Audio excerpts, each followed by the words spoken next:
I found myself located quite close to a river, and so I would take the dogs down to the river every day for a walk and spend some time staring at the river.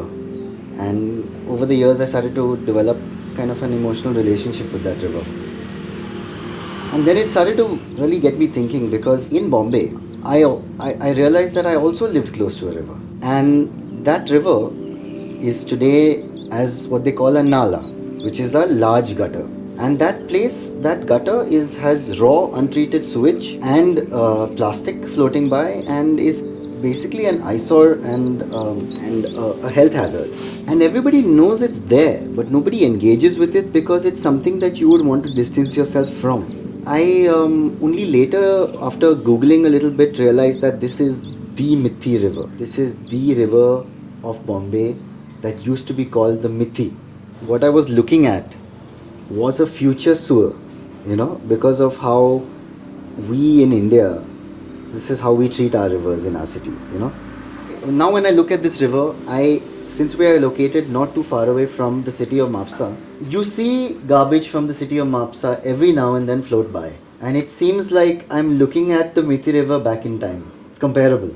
There's no black and white, good and bad, pure and impure anymore. What is pure is just a stage of atrophy towards impurity.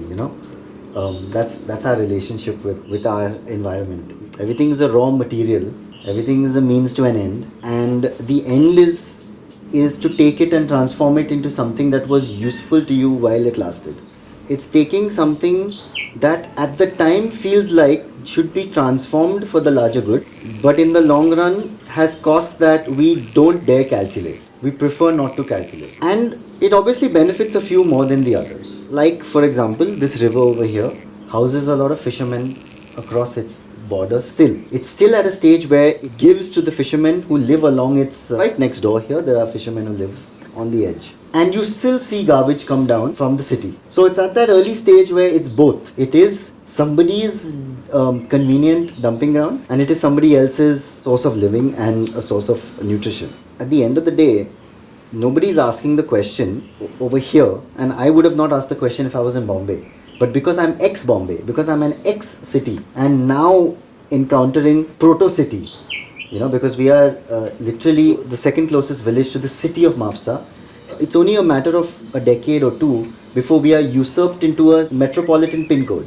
And I can't help see the parallels between the city I come from. What I saw there and what I saw there is an object whose meaning has been so transformed. It's not river anymore, it's Nala. And this is still river, not Nala. But this is very much Nala in the making.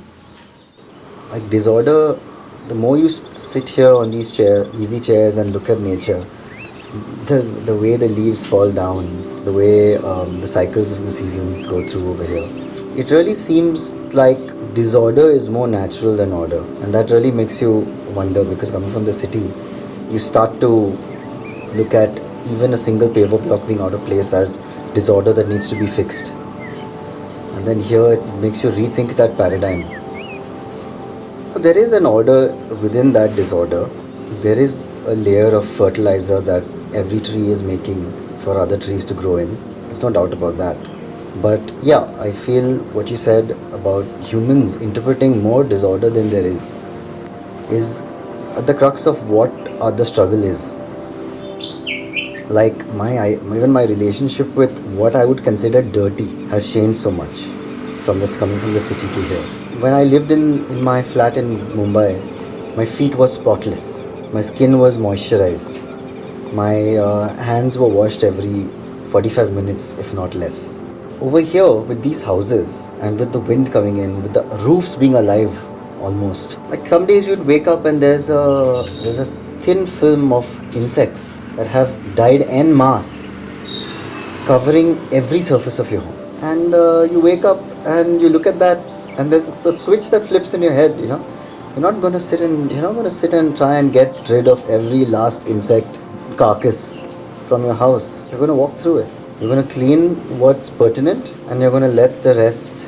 Even walking around in the old houses makes you have a different relationship with dust. Dust gets declassified as being dirty. It just becomes part of the landscape. Like, dusty does not mean dirty anymore. Maybe something rotting would still be considered dirty, but something being dusty, not necessarily so. Living in these conditions and seeing these additional layers of human debris or human interaction being overlaid on the landscape really makes you question your notions of purity and impurity. Is very psychologically reassuring that despite your density, you are thriving in purity and you are not letting the entropy of density get to you. Is an insulation against the larger ecological damage, and as long as you are clean in the ways that you think up is pure, feels like nature has prevailed, even though that is your projection, what you think is natural for you. So coming here, that narrative gets flipped a little bit because you have no choice but to make peace with a recalibration of your purity. You're not going to fight every insect that lives in the same ecosystem as you, like you would in the city. And then it really makes you observe how this impurity is actually a purity in itself, a healthy balance in itself. And like dry leaves scattered all around my front yard is not impure anymore. Yeah, I think being part of a metropolitan city comes with very strong myth making. I think every city has most cities have a shared myths about cleanliness, pests, what pests are, what constitutes a pest, what constitutes a bird that's acceptable to live within city limits, what's not, what's natural, what's unnatural. And it's all elaborate myth making to live with the fact that your density has created something extremely unnatural. And those myths get questioned when you come to a place like this, when you move back to your ancestral village. These myths really get questioned. And you realize that there's a lot of developmental propaganda, if you can call it that, that we are born with. Moving here, in many ways, is a kind of a slowing down. Coming to Goa is a reset.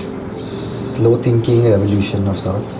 The things you endorse and the things you don't speak more than the clothes you're wearing or the cutlery you have. And I like that about Goa. It makes you more okay with, makes you lose interest in that, in building that facade that the city kind of like incentivizes. System will give you endless variation so that you find something to latch on to, so that you know who you are. When you move to the village, when you look back at that, you're like, oh, that was so senseless. But it wasn't senseless either also. It was identity forming. And we need as a society to move towards healthier, more sustainable ways of identity forming, a better work-life balance.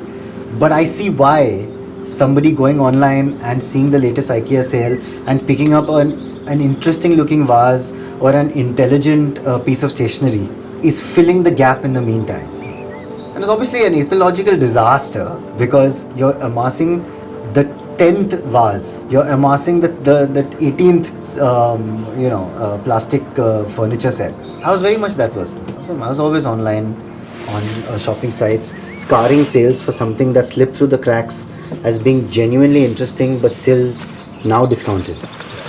But when you come to the city, the complex human communication network gets flattened into this system where it appears that the greater good has been synthesized into a system. But it's far from that. The greater good is far more represented in basic unorganized sector like a village than a polished kind of artifact of civilization like a metropolitan region.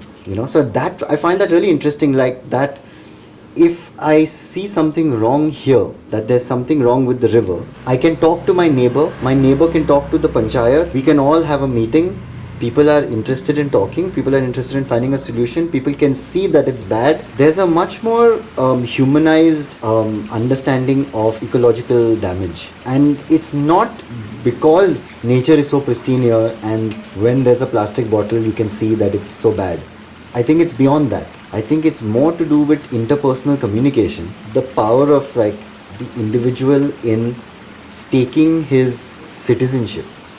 That the communication networks, the primitive basic communication networks between citizens sharing a piece of land, I feel that's the big difference I see between moving to the village and coming from the city. The networks of communication are far more nuanced here. And in the city, it's far more flattened. It's black and white. It's like river must go, effluents must be evacuated, river most efficient. It's almost primitive. You know what I'm saying? and it's packaged as this hyper efficient, almost logical conclusion to city life system. But the system is not representative of the original intent of the system at all. The system is but a one dimension. Over here, when two people talk about, say, garbage collection, you end up with a 9-dimensional conversation on garbage. If you talk about the same thing in the city, it's a one-dimensional conversation. Over here, you have a conversation about garbage. It's like, but why is that garbage there? Why are you generating this garbage? Why, how has the garbage landed there? Does that company have a license to dump garbage in the river? This fisherman has found this in the river, garbage men's labor. The garbage men here say that they're not paid enough to come more than 3 times a week. So what is the value of their labor? Now we're having a conversation about the value of a fellow citizen's labor in the conversation about garbage. We're having a conversation about how much garbage should each citizen create in the first place, how much should he curb back on, how much should he compost, all of that. Should you burn leaves, should you not burn leaves? All these conversations are being had here. To land use, to the quality of water. There are people over here testing the quality of water at regular intervals.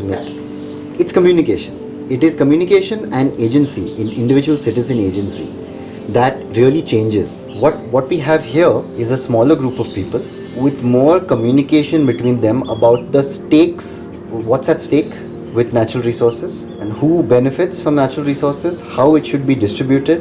Over here, a rule is more like an understanding, a socially agreed contract, rather than becoming a flattened system. I mean, I'm not a primitivist in that way. Like, I don't really have a clear black and white stance on nature, the purity of nature, that nature should not be transformed. At the end of the day, I do believe that I am the product of a city. I am the product of a human density that allowed me to multiply my access to the point where I was enriched. I am not anti-city at all. The part about it that interests me is the communication between human beings in these structures, in these groups.